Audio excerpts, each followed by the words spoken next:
에스라가 여호와의 율법을 연구하여 준행하며 율례와 규례를 이스라엘에게 가르치기로 결심하였었더라. 아멘. 오늘은 우리가 에스라 7장 10절의 말씀을 가지고 다시 세우라 라는 제목으로 이 시간 말씀을 나누고자 합니다. 예전에는 몰랐습니다.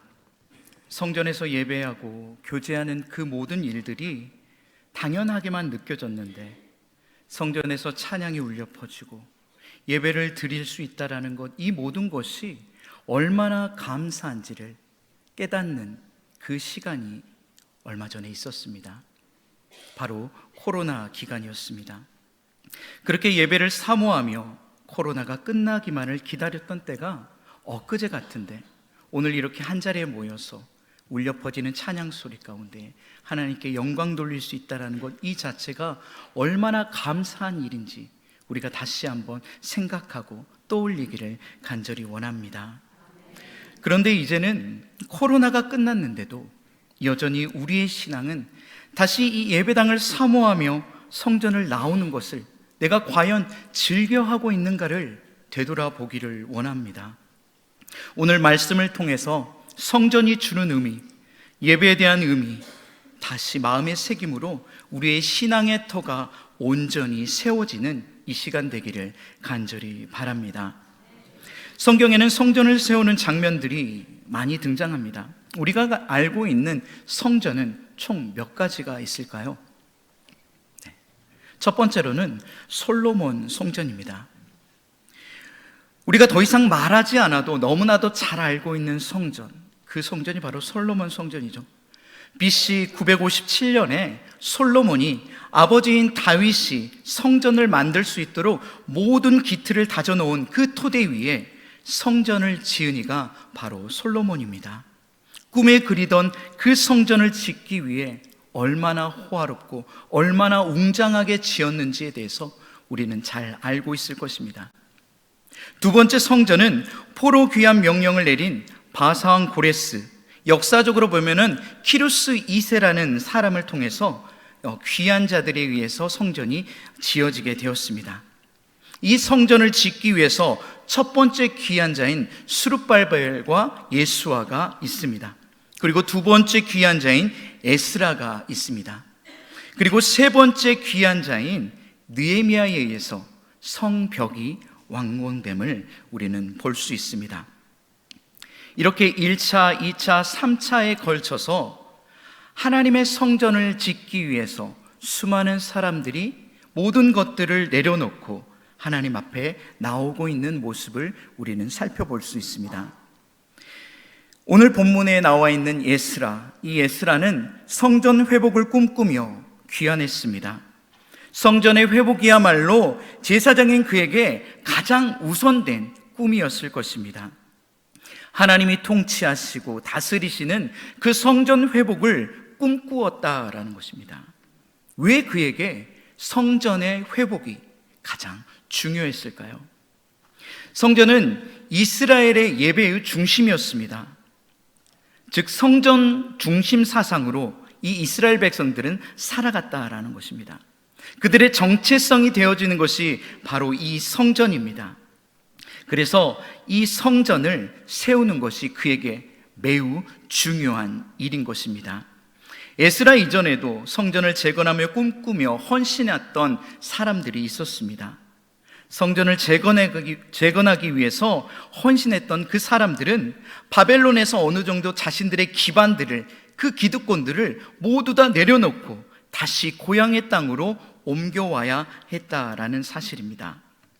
그들은 조상의 죄악으로 인해서 황폐화된 그 예루살렘으로 돌아오게 되었습니다. 성전 재건을 꿈꾸었기에 자신이 누렸던 그 편안했던 삶, 이 모든 것들을 기꺼이 버렸다라는 것입니다. 힘들고 어려운 일에 자원하는 심령으로 나왔다라는 사실입니다. 여러분들, 기득권을 버린다라는 것, 이것이 과연 쉬운 일일까요? 결코 쉽지 않은 일일 것입니다.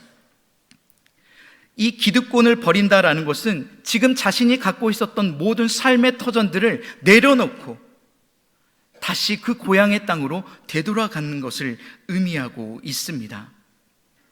어쩌면 이 종교 지도자들이 이것을 매우 벗어버리기가 어려웠을 것입니다. 그럼에도 불구하고 그들은 함께 따라 내려갔습니다. 우리는 이것을 기억해야 합니다. 이것이 결단이며 이것이 헌신임을. 성전 재건을 꿈꾸며 헌신한 이들이 다수가 아닌 비록 소수에 그쳐 있습니다. 그들은 기꺼이 민족과 함께 고난을 받기로 작정하는 사람들이었습니다. 평안한 삶을 버리고 고난의 길을 지원한다라는 것, 자원한다라는 것, 이것이 바로 십자가의 길, 순례자의 길임을 믿으시길 바랍니다. 사랑하는 성도 여러분, 다시 세우고자 할 때 반드시 필요한 것이 있습니다. 그것은 회복하고자 하는 결단과 헌신하고자 하는 마음이라는 것입니다. 더 이상 물러날 곳이 없다라고 여겨졌을 때 앞으로 나아가는 길을 하나님께서는 반드시 열어주십니다.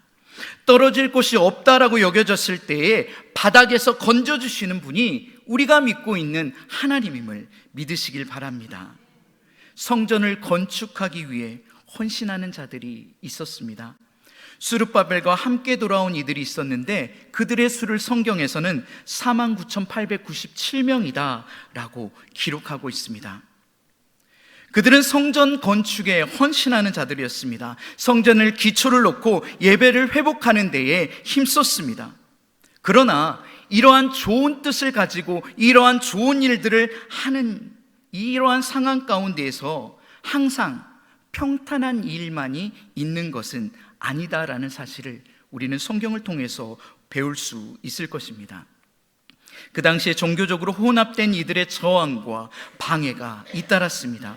거짓과 미혹과 음모와 술수로 성전의 재건을 막고자 하는 시도가 계속적으로 줄지어 일어나기 시작했습니다. 고통과 고난이 파도처럼 몰려오고 장애물들이 계속해서 이어졌습니다. 참 신기하게도 하나님의 선한 일을 하려고 하면 악한 세력의 방해가 반드시 일어난다라는 사실을 우리는 너무나도 잘 알고 있을 것입니다. 그럴 때 선한 뜻을 가진 사람들이 포기하지 않기를 간절히 바랍니다. 악한 세력에 양보하고 침묵하면 안 된다라는 사실을 기억하길 원합니다. 사악한 세력에 단호하게 대처할 수 있는 믿음의 사람들이 되기를 원합니다.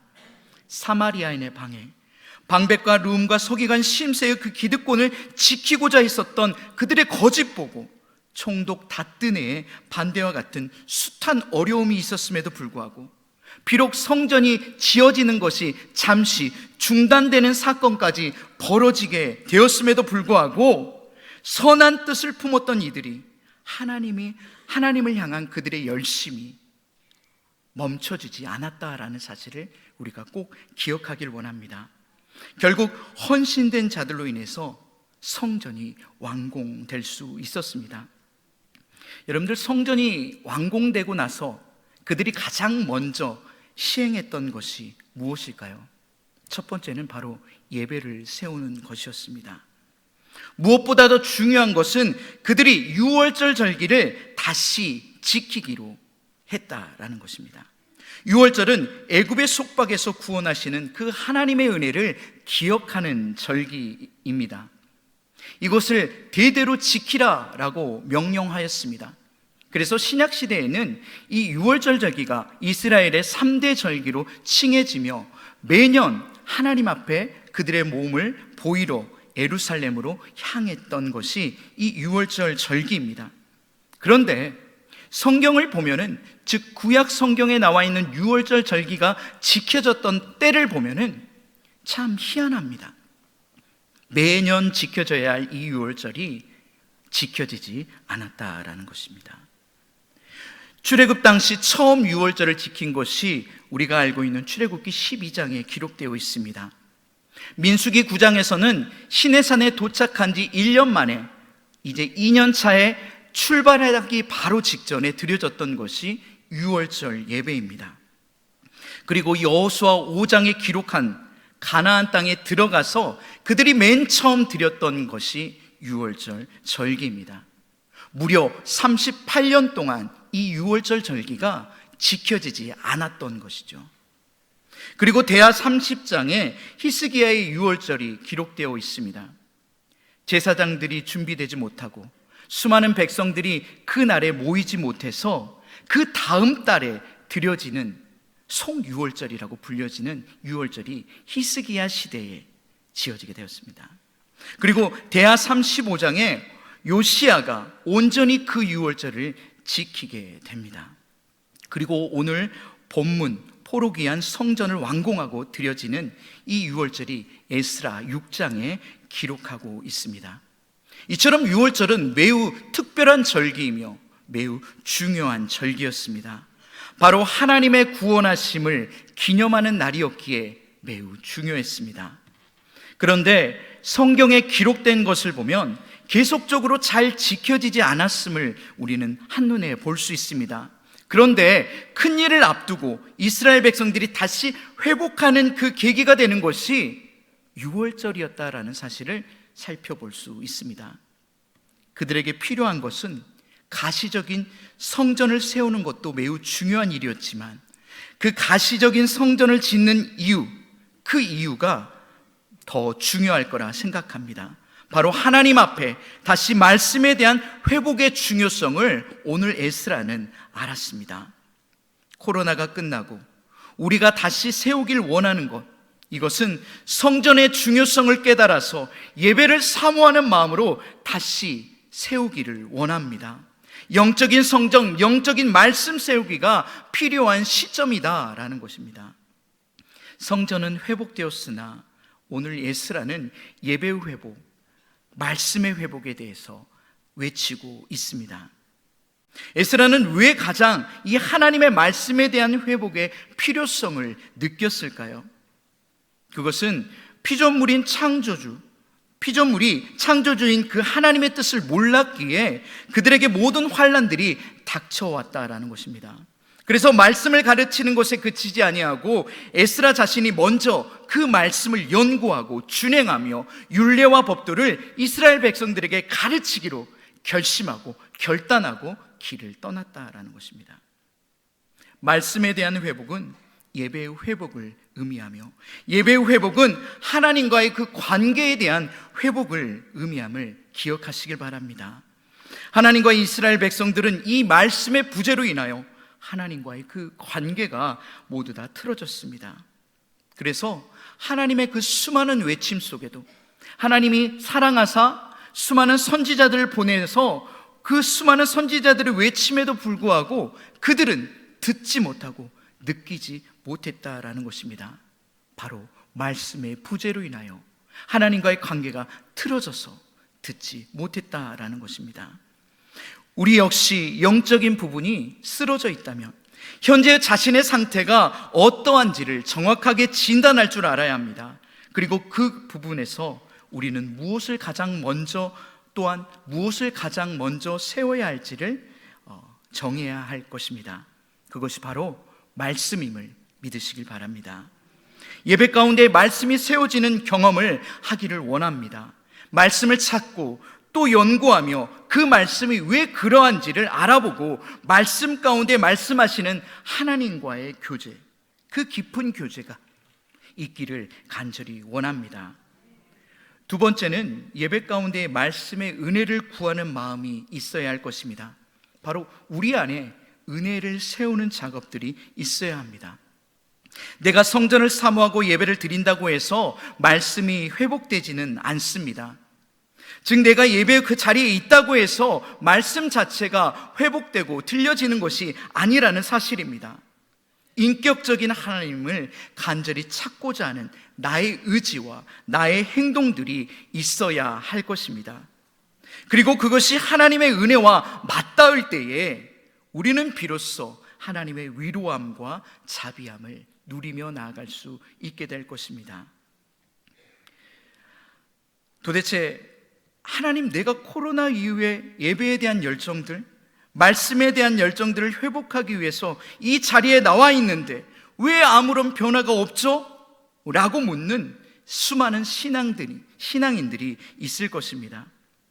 얼마나 많은 하나님에 대한 갈망이 있으셨습니까? 얼마나 많은 하나님의 은혜를 사모하며 나아가셨습니까? 얼마나 많이 온전히 하나님께 예배를 드리기 위해서 마음과 열정을 쏟으셨습니까? 아무것도 하지 않은 채 마냥 바라기만 하고 있는 나의 신앙인지 되돌아보기를 간절히 원합니다. 내가 지금 할 수 있는 것들이 무엇인지를 찾아보기를 원합니다. 앞에서 언급했듯이 히스기야는 어떻게든 다시 하나님께 이 유월절 예배를 드리기 위한 그러한 마음과 열정이 있었음을 살펴볼 수 있습니다. 유월절은 원래 1월 14일 날 드려집니다. 그런데 그 예배 가운데 준비되지 못한 모습들이 너무나도 많이 발견되었습니다. 그래서 다시 한번 12지파에게 서신을 보내면서 이 유월절을 지키기 위해서 다음 달 14일 날 모두 다 모이라고 선포하였습니다. 그렇게 하나님께 드려지는 이 예배 하나를 드리기 위해서 수많은 사람들이 그 다음 달인 2월 14일에 모이기 시작했다라는 것입니다. 이렇게 하나님께 유월절을 드리고자 하는 열정, 그 열정들이 우리 안에 다시 한번 샘솟기를 원합니다. 지금 우리 마음 가운데 예배 회복, 말씀에 대한 회복의 마음들이 있으십니까? 하나님께서 우리를 어떻게 사랑하셨는지를 다시 한번 기억하기를 원합니다. 그 기억의 시작으로부터 은혜를 갈망하는 마음들이 샘솟게 될 것입니다. 다시 은혜를 사모하는 마음의 회복이 일어나 하나님을 간절히 찾고 부르짖어 그 하나님의 은혜로 말미암아 모든 것이 회복되는 우리 성도님들 되기를 간절히 원합니다. 마지막으로 쉽게 꺾이지 않을 의지와 하나님에 대한 신뢰가 있어야 할 것입니다. 우리 안에 신뢰가 다시 한번 세워지길 원합니다. 이것이 매우 중요하다라고 말할 수 있습니다. 분명 하나님과의 관계의 회복을 위해, 그리고 무너졌던 그 나의 신앙을 세우기 위해 좋은 일이고 바람직한 일임에도 불구하고 왜 이것을 방해하는 세력들이 많은지 우리는 잠시 또 이해가 되지 않을 때가 많이 있습니다. 왜 그렇습니까? 이것이 바로 영적인 문제이기 때문입니다. 그 영적인 문제이고 하나님과의 관계 속에서 가까워지는 것을 싫어하는 사단의 계략이 있기 때문입니다. 그런데 우리는 그렇게 생각하지 못하고 주님의 일을 하는데, 주님과의 관계를 회복하기 위해서 내가 이만큼 하겠다고 발버둥 치는데 하나님 왜 도와주지는 못할 망정 왜 이렇게 방해하는 세력들을 가만히 보고만 계십니까? 라고 질문하며 의문에 사로잡힐 때가 많이 있습니다. 이러한 질문이 들 때 우리는 넘어지게 되어 있습니다. 무너지게 되어 있습니다. 하나님을 신뢰하지 못하고 넘어진 채 일어나지 못하는 존재들이 되어버립니다. 그럼에도 불구하고 우리는 하나님을 의지하고 하고자 하는 일을 추진하며 끝까지 수행하기를 간절히 원합니다. 그것이 신뢰입니다. 하나님이 이 모든 것들을 하실 거야, 지금 이 방해하는 세력들을 뒤엎고 하나님께서 하실 거야 라는 믿음을 소유하기를 간절히 원합니다.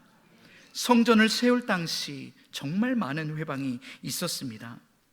하나님의 성전을 짓겠다는데 하나님께서 모든 환경들을 열어주시는 것이 마땅하지 않을까? 라는 생각이 자연스레 듭니다. 그러나 그럼에도 불구하고 그런 방해가 있을지라도 우리의 의지가 꺾이지 않기를 원합니다. 우리의 의지가 꺾이지 않는 것을 지켜보시는 하나님이 있음을 기억하길 원합니다. 하나님께서 선한 일들을 방해하는 것이 아니십니다. 악한 세력이 이 모든 일들을 방해하고 있음을 깨닫기를 원합니다.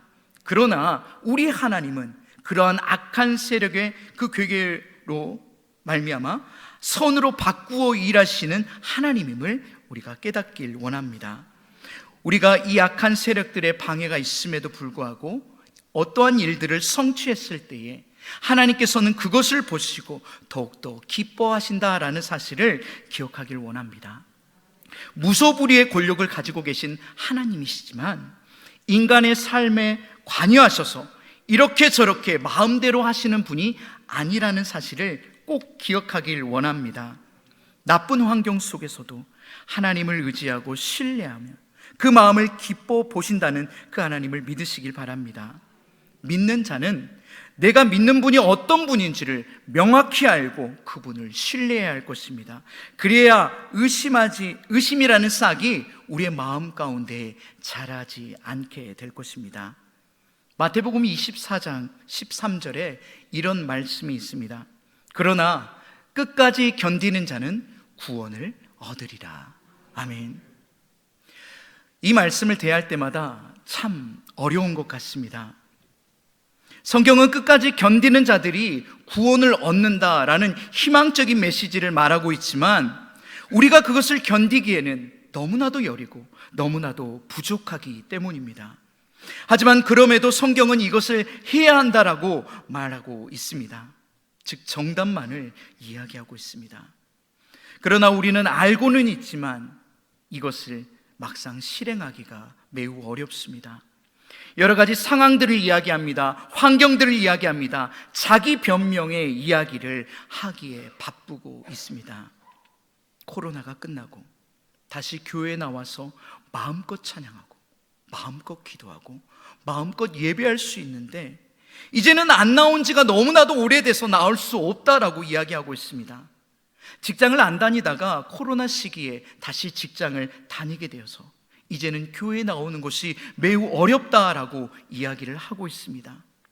영상 예배를 드리고 있으니 이제는 괜찮습니다. 제가 알아서 예배를 드릴게요 라고 말하고 있습니다. 분명 상황은 더 나아졌습니다.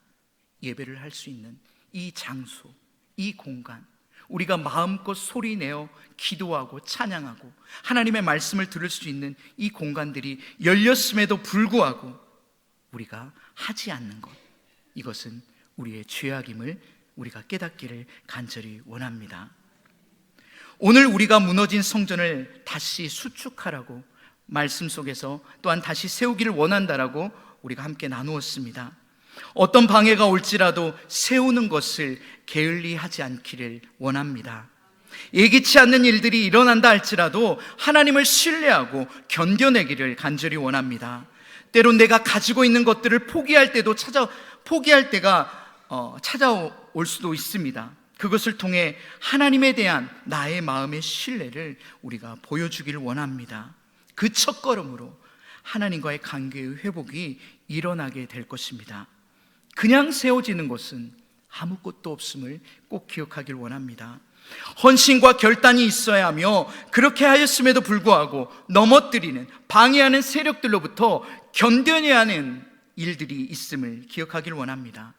하나님을 신뢰하십시오.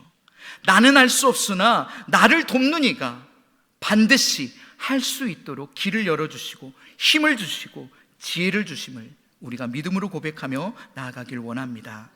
이렇게 우리는 그분을 온전히 신뢰함으로 다시 그분과의 관계가 세워질 수 있습니다. 내 안에 무너졌던 모든 것들이 하나님과의 그 관계의 회복을 통해서 다시 세워질 수 있음을 믿으시길 바랍니다. 그것을 믿고 행하는 것, 이것은 매우 어렵지만 그 믿음을 가지고 걷고 있는 우리 모두가 되길 원합니다. 정확히 우리가 알고는 있지만 알고 있는 동의로 그쳐지지 않길 원합니다. 믿음으로 연결되고 또한 우리의 삶으로 나타내어지기를 간절히 원합니다. 난 이런 사실을 다 알고 있어. 동의하는 수준에 그쳐지지 않기를, 머물지 않기를 간절히 원합니다. 다시 세우라는 우리에게 주어진 명령이자 이 사명을 우리가 따라가길 원합니다. 다시 세울 때 그곳에 하나님의 임재가 일어납니다. 다시 세우는 그 장소가 하나님과의 그 관계의 첫 시작됨이 되기를 간절히 소망합니다. 하나님의 도우심으로 말미암아 살아갈 수 있는 그 삶의 원동력이 저와 우리 모든 성도님들 되기를 간절히 원합니다. 무너진 곳을 수축하길 바랍니다. 하나님의 임재가 우리의 마음의 터 가운데에 가득 메워지는 그 일들이 일어나기를 간절히 주님의 이름으로 축원합니다. 기도하시겠습니다. 사랑의 하나님 아버지, 감사합니다.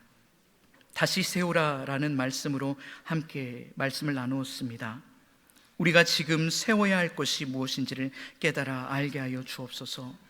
우리 안에 성전에 대한 사모함이 무너졌다면 성전에 대한 사모함을 세워 주옵소서. 우리 안에 하나님의 말씀에 대한 사모함이 무너졌다면 다시 우리 마음 가운데 사모함이 생겨날 수 있도록 인도하여 주옵소서.